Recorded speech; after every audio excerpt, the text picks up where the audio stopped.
ઉત્તર પ્રદેશના સંભલમાં તણાવની સ્થિતિ છે, જેમાં મસ્જિદમાં થયેલ સર્વે બાદ હિંસામાં ઘણા લોકોના મોત થયા છે, પરંતુ માત્ર યુપીમાં જ નહીં પરંતુ મધ્યપ્રદેશના ઘણા જિલ્લામાં પણ તણાવની સ્થિતિ સર્જાઈ છે. હાલમાં જ બુરહાનપુરમાં ધાર્મિક સ્થળને પોતાનું હોવાનો દાવો કરવાને કારણે વિવાદ અને પથ્થરમારો થયો હતો. હાલ મામલો કોર્ટમાં છે.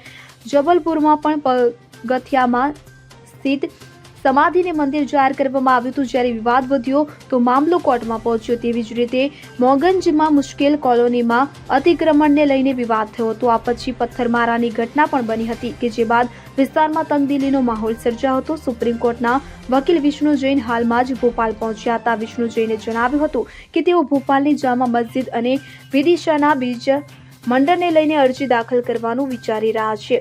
તમામ વિવાદો બાદ હવે મધ્યપ્રદેશમાં પોલીસ એલર્ટ છે. IG law and order Anshuman સિંહનું કહેવું છે કે દેશમાં કોઈ પણ જગ્યાએ કોઈ પણ સાંપ્રદાયિક ઘટના બને છે કે જેમાં વિવિધ સમુદાયના લોકો સામેલ હોય છે. આ ઘટનાઓ અંગે અગાઉ પણ તમામ જિલ્લાના એસપીને સૂચના આપવામાં આવી છે.